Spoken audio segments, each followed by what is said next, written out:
Good morning. Thank you for taking the time to join the Wealthtime Classic webinar for the 25-26 tax year. Firstly, I would like to introduce myself. My name is Jen and I am the Key Account Manager for Wealthtime Classic. I'll introduce what we'll be covering today shortly, but before we get started, just some small housekeeping points. This webinar is designed for financial professionals, and the information provided in the webinar is for general guidance and informational purposes only. It does not constitute financial, tax, or legal advice.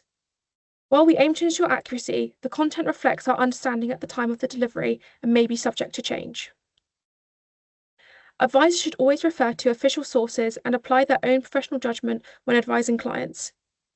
Neither the presenters nor the organisation accept liability for any decisions made based on this material.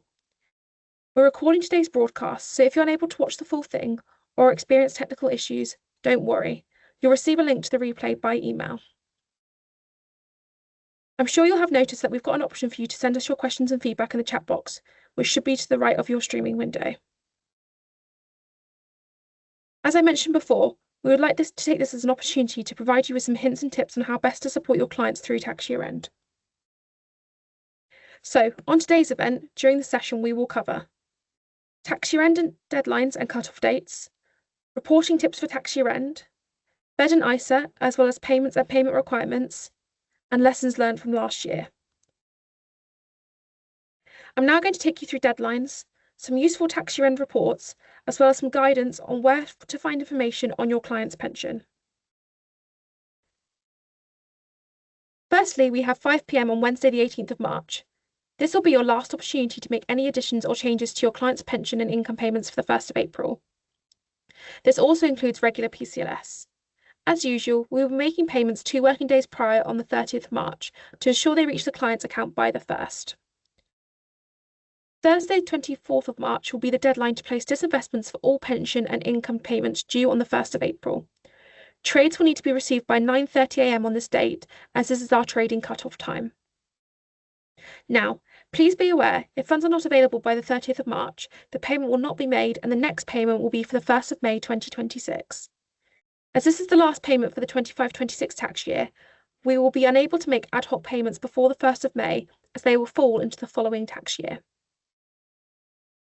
Next, we have Friday the 27th of March, which is a busy one. All disinvestments will need to be placed for BED and ISA and any other internal payments to be included in this tax year. You will have until 9:29 a.m. on this date to place trades, again to ensure it is received before our trading cut-off time of 9:30. By the 27th, we also need to have received all instructions for interspousal asset transfers for CGT planning. These can be instructed by secure message and need to include parties involved, the fund, and the exact number of units which is to be transferred. The deadline for all new client applications and existing product applications is 5 p.m. on Monday the 23rd of March. If your client wishes to make an employer or employee contribution this tax year with a new employer, you have a couple of options on which form you can use. There is the record of payments due form, which is also a must for all employer regulars, and then the SIPP supplementary contributions application that can be used for updating tax relief entitlement, notifying us of pension contributions, employer contributions, and so on. Once provided, we then have the information we require to perform AML checks and accept the payment. Leading on from this is Thursday the 19th of March, which will be our cut-off for any changes to direct debit due to be paid into the pension on the 7th of April. If a change relates to a personal contribution, this can be sent in via secure message. If it is for an employer or employee contribution, a record of payments form is required. Finally, we have the 2nd of April. We will be receiving and processing all payments sent by backs and chaps throughout the day up until 5 p.m. As opposed to our standard practice of the monies being available to invest and showing your client's account the following day, all investments made on this date will be dated the 2nd of April and be included in this tax year. Where possible, we'd appreciate it if you could send payments before midday on the 2nd of April to support our processes. If your client wishes to make a payment by cheque, this will need to be received into the Wealthhtime Classic office by the 2nd of April. Any cheques scheduled to clear into the following tax year will be backdated, and acknowledgement of this will be sent to you once completed. We have a variety of reports available on our dashboard, and these are broken down into different categories, which you can see here on the left of the screen. The most useful category for tax year-end planning is the clients category. In here, we have a choice of exportable reports, which can be used to help you with your tax year-end planning. The reports can also be combined to help you prepare when necessary. There is a report which gives you each individual client's roll number. Remember, when paying any money into a product, their individual product roll number needs to be quoted. This ensures any payments are applied to the correct person and the correct product. Another useful tip is when paying into the bank account, please ask clients to use Wealthplan Limited to achieve a match with the bank systems, as when client account is also quoted, it doesn't produce a match, which can cause unnecessary confusion. Let's move on and have a look at the ISA subscriptions available report. This shows a list of everyone with an ISA and is exportable to Excel. Remember, the Wealthtime Classic ISA is a flexible ISA, and this means your clients may have more than 20,000 they can pay into their ISA available to them. The report is broken down into numerous columns which give you information regarding your clients and their ISA subscriptions. The report summarises each client with an ISA, total subscriptions they have made already this tax year, subscriptions available, eligibility to subscribe, and the flexible replacement available. There is also a column at the end which gives you the current valuation of the GIA.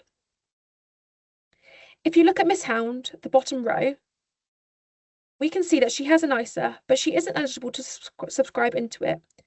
This may not necessarily be the case, and for each client's eligibility, it is based on their individual circumstance. For example, Miss Hound has only subscribed in the 22-23 tax year, however, is still eligible as she has paid in at least once since inception. Due to the changes in ISA legislation, we will no longer request an ISA declaration for existing clients who have previously subscribed or sent in a transfer, as their eligibility will be continuous. If they are eligible, the good news is no forms or signatures are required. The client can make a payment into the Wealthtam account ensuring they include their ISA roll number. If they have a subscription available and flexible replacement, the total amount they can pay in is these two added together.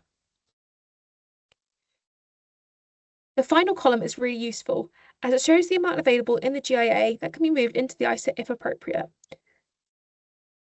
We will now move on to the next section, which is how to complete a bed and ISA process yourself on the platform. Firstly, though, let's go through some capital gains reports. We have available capital gains reports. These are in the Tools section and can be an overview, bulk report, a detailed report asset by asset, or you can do individual scenarios in trading. Today, we will look at the bulk report, as this gives you an overview of all clients with GIAs, both personal and joint. Again, you can export this into Excel. If it is right for your client, you can move the assets in specie into the spouse's GIA with the losses and sell down the assets when in the new GIA to crystallise these and maximise the use of CGT allowance. To request interspousal transfers of assets, please specify in a secure message the assets you would like to be transferred, number of units, and detail the clients involved. We will action this for you within 5 working days. I will now be moving on to speak briefly about the pension summary screen on the platform, which shows all paid income payments and up-to-date splits of drawdown and non-drawdown values. The pension summary can be found by selecting the SIPP and then the Payments tab. You'll find the pension summary under the Payment Types heading. In the case of Robin Bird, she has no funds in drawdown, so it shows a fully uncrystallised value with the available max PCLS amount.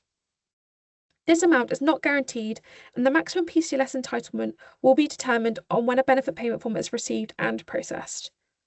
The valuations also include any contribution tax-free claims that are due but have not yet been received. The Pension Payments tab below the pension summary is where you can find any income currently set up that has been paid previously.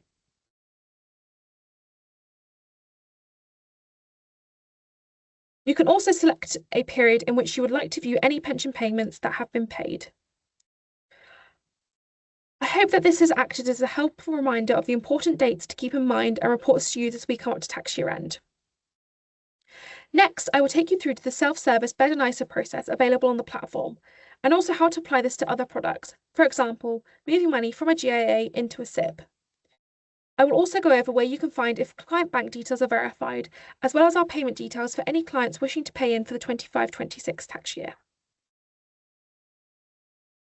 To start the Better Nicer process, we need to confirm the client is eligible to subscribe to their ISA in this tax year. We showed you how to check this a moment ago, so let's work on the assumption that your client is eligible. First, let's choose the client. Here, we have Leslie Cat. If you go to the Payments tab, choose the ISA product on the left, and you can immediately see a summary of their subscriptions. This tells us for Leslie Cat, he has 20,000 left available to subscribe with no flexible replacement available. This could be because the GIA has been nominated to pay the charges for the ISA. Now we go to the Payments Out in the GIA to move the money from the GIA into the ISA. We need to instruct the payment, so go to Add Payment Out Instruction. And firstly, let's just see if there's enough cash available. As we can see, there is £912.91 available in cash, insufficient to make the money movement today, but we can still add the instruction and place trades afterwards. Now, we will need to complete the instruction boxes by moving the 20,000 into his ISA.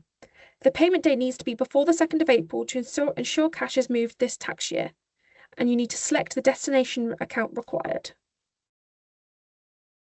You won't be able to see the money movement into the ISA until there is cash available and the transfer of the money has been completed. Whilst we are here, if you wanted to, you can also add an additional movement of cash to cover the 20,000 subscription for the next tax year. You can do this by forward dating the transaction. Trades need to be placed to cover the 40,000, but the second payment will not move into the ISA until the next request, i.e. the 6th of April or after. As there is sufficient cash available, you can still action the payment out from the GIA, but we need to sell down assets to ensure cash is available to move across into the ISA for the full subscription. Please place your trades as you would normally, and as soon as cash is available, the money will automatically be moved into the ISA. Remember to review any target cash settings and preferences you need in place for tax year end. To be able to make any payments out to the client, we will need up-to-date valid bank details. If the client doesn't have any bank details set up on our system, we will require some evidence to support the addition of the bank details. Some commonly accepted pieces of evidence are a certified void check, a certified bank statement, a direct secure message from the client confirming the bank details. These are usually the quickest and simplest forms of evidence to acquire and for us to be able to check. Once we have completed our bank checks, we will add the details and confirm that these have been added. To make a payment into Wealthtime Classic, you will need to access the necessary bank details. Simply select Payments, and on the left-hand side of the screen, select the product you wish to have the information for. The name, sort code, and account number remain the same. However, each product will have a unique roll number that will need to be quoted to ensure the payment is linked to the correct client and product. We do not require a secure message to confirm unless further confirmation or information is required. Like with anything, each year we have new learnings on what we could do differently or improve for the following year. Last year, we found we received brand new employer contributions straight into our account without any information being provided on the employer. Now, we appreciate you may have clients making these payments without coming to you first, but if they do come to you, please can you arrange for them to complete a SIPP supplementary contribution application prior to sending in the initial payment. Once the new employer is established, we do not need a form each time. Now, on to flexible replacement within their ISA. We noticed last year that subscriptions to the ISA were deposited, but the initial charge that was set up on the establishment of the wrap then triggered the deduction of the initial charge on the ISA. A few of you would then ask for this to be cancelled to maximise the client subscription. This was a lot of manual interference and money movements at an already very busy time of year. Please can you keep this in mind and let us know in advance of a subscription that the initial charge should not be applied on this occasion. Where a client is not eligible to subscribe to their ISA for this tax year, a signed ISA declaration for 25-26 must be received prior to investments being made. As explained earlier, this can be either by completion of a form or the ISA declaration secure message. Remember, the forms can be completed by Adobe Sign or DocuSign Electronic with credentials attached. If they are wet signed, they can be uploaded and attached to a secure message. When clients are making payments in, please encourage and remind them to use their individual payment roll numbers.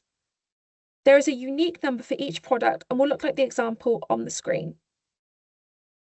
This will enable the customer services team to identify and allocate the payments to the client efficiently.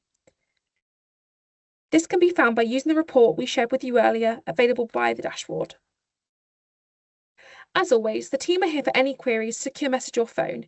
If you need any assistance with tax year-end trading, please call and ask for the investment services team. Unfortunately, that's all we have time for today, so thank you for joining us. You'll receive an email from us asking for your feedback. It's a very short questionnaire, and we'd love it if you could take a few minutes to let us know what you thought of today so that we can make sure we're delivering events which work for you in the future. We'll also let you know when the recording of today's event is available to view in case you want to refer back to it or share with your colleagues. We know that your time is precious and we really appreciate you joining us, so thank you again, and until next time, goodbye from us.